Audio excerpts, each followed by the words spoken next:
Bonjour, dans cette vidéo je vais vous parler des origines historiques de Noël. Cette célébration commence il y a bien longtemps, bien avant l'Empire romain. Nous voyons déjà l'origine à l'époque de Nimrod. Nimrod, le constructeur de la tour de Babel, et à cette époque, le 25 décembre, c'est l'anniversaire de Tammuz, fils de Nimrod, considéré comme le premier antichrist. Nimrod épousa sa propre mère, dont le nom était Sémiramis. Après la mort de Nimrod, Sémiramis affirma qu'un conifère mature avait poussé en une nuit d'une souche d'arbre mort.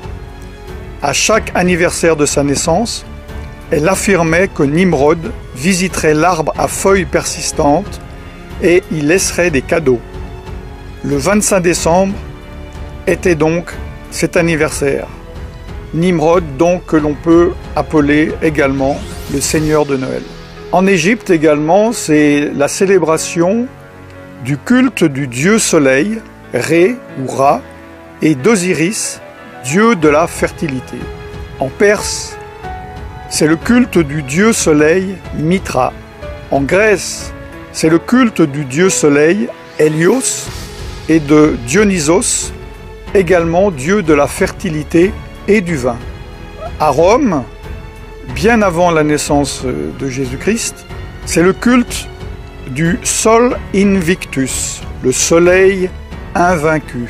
Dans d'autres cultures païennes, le 25 décembre, qui correspond au solstice d'hiver, célèbre la naissance de dieux païens comme Attis, Bacchus, Dionysos, Hélios, Horus, Mithras, Nimrod, Perséus, Sol Invictus, Tammuz.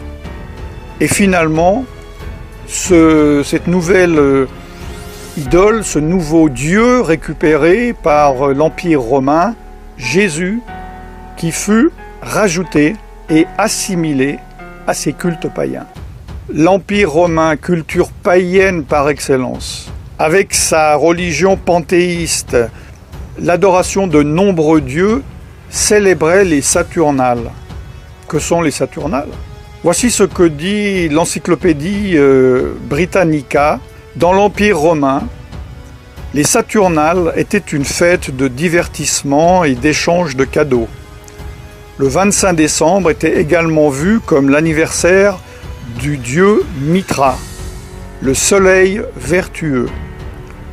À la nouvelle année romaine, les maisons étaient décorées de verdure et de lumière. Ces Saturnales étaient en l'honneur du dieu Saturne. C'est une divinité, une des divinités romaines, et de peur d'être détrôné par l'un de ses enfants, il dévora chacun d'eux à leur naissance. Il préside la période qui précède le solstice d'hiver, celle donc des Saturnales. Pendant le reste de l'année, c'est un Deus Otiosus, un dieu en sommeil, dont la statue est liée par des bandelettes, dont on ne le libère qu'au moment des Saturnales. Il a été assimilé par les anciens au titan grec Chronos, le dieu du temps. Saturne est un impulseur de biens, aspect que l'on retrouve dans les réjouissances et les cadeaux des Saturnales, des fêtes de divertissement et d'échange de cadeaux. Ces Saturnales étaient considérées comme joyeuses, car elles étaient pratiquées dans l'ivrognerie et la débauche. À la nouvelle année romaine, les maisons étaient décorées de verdure et de lumière. La nouvelle religion romaine, fraîchement créée par l'empereur romain Constantin, a mélangé les pratiques et les croyances de la Bible avec celles occultes de son empire, et il a adopté et adapté cette fête païenne. Cela s'appelle le syncrétisme. On m'a demandé des faits. Ce que je viens vous dire sont des faits. Voici d'autres faits. Noël, par exemple, a été illégal aux États-Unis d'Amérique jusqu'au XIXe siècle, étant considéré comme elle est, c'est-à-dire une ancienne fête païenne. Vous pouvez voir sur le panneau en anglais que je traduis « Avertissement public ». L'observation de Noël ayant été jugé comme un sacrilège, l'échange de cadeaux, de célébrations, l'habillement fin et d'autres pratiques sataniques similaires sont interdites. Autre fait, au XIXe siècle, en Grande-Bretagne, Charles Spurgeon, surnommé le prince des prêcheurs, une personne appréciée par tous les protestants, les évangéliques et les pentecôtistes. C'est une référence dans ce milieu. C'est moi je dirais, un revivaliste avant son temps. Il écrit « Ceux qui suivent la coutume de célébrer Noël ne suivent pas la Bible, mais des cérémonies païennes. » Autre fait, tous les historiens et les érudits de la Bible s'accordent à dire que Jésus n'a pas pu naître en décembre. Il faisait trop froid en hiver, pour différentes raisons que j'ai déjà données dans d'autres vidéos. Plusieurs supposent qu'il soit né au début d'automne. Là, c'est la fin de l'année des récoltes, pendant la fête ordonnée par Dieu dans la Bible, nommée Sukkot, ou fête des tabernacles. La Bible est claire. Elle interdit la participation au culte païen, même si ceux-ci sont maquillés et décorés. Jérémie 10, 2 dit « N'apprenez point les façons de faire des païens. » Jésus lui-même a dit « Vous ignorez la loi de Dieu et observez la tradition des hommes. » Dans Marc chapitre 7, verset 8. Évidemment, un de mes versets favoris, « Mon peuple périt, faute de connaissance. » Osée chapitre 4, verset 6. Concernant certains aspects de Noël, prenons les décorations de Noël. Les décorations de Noël sont-ils dénuées de toute signification? Lesquels de ces symboles, à votre avis, sont païens? En fait, ils le sont tous.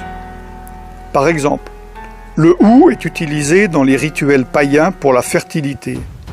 La décoration d'arbres est une tradition païenne de Babylone, puis de Rome, de l'Empire romain. Les cadeaux et les offrandes sont une tradition babylonienne.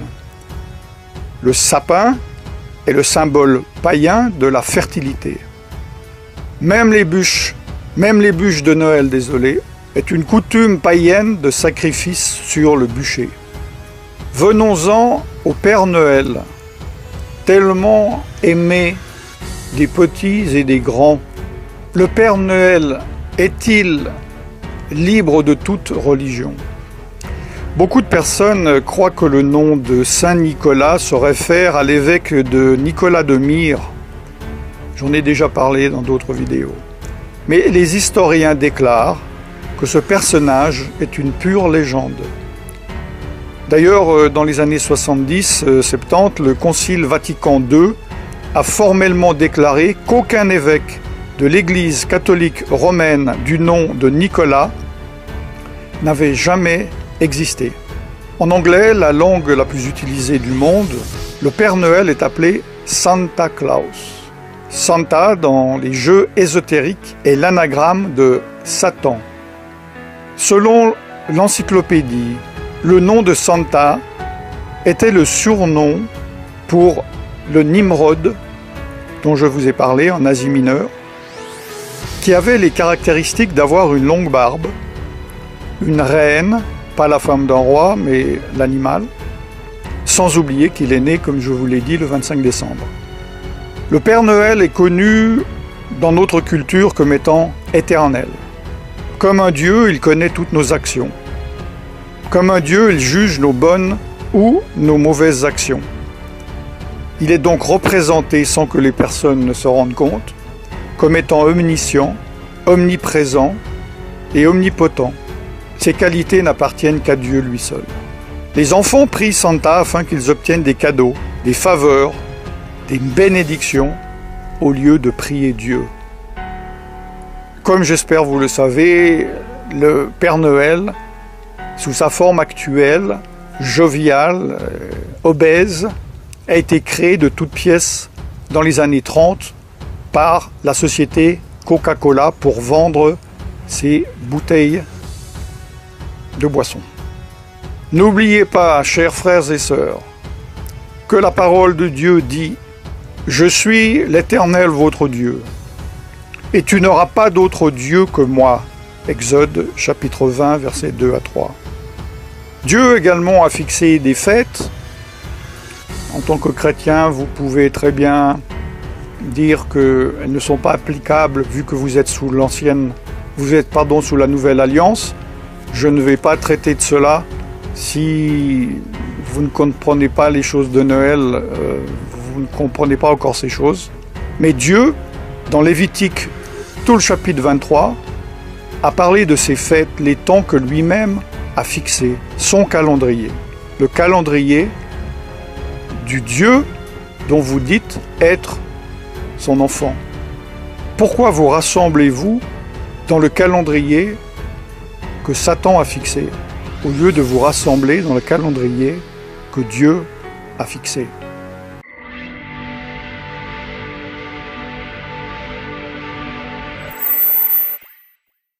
Je vous laisse méditer là-dessus. À partir de ce jour, vous ne pourrez plus dire que vous ne saviez pas. Prenez vos responsabilités, priez et faites votre choix d'obéir à Dieu, de désobéir à Dieu, d'être bouillant, d'être froid ou d'être tiède. N'oubliez pas que Jésus vomira les tièdes de sa bouche. Je ne vous souhaite donc pas un joyeux Noël. Par contre, je vous bénis dans le nom tout-puissant de Yeshua Mashiach, Jésus-Christ de Nazareth, le Fils de Dieu, et je vous dis à très bientôt. Shalom.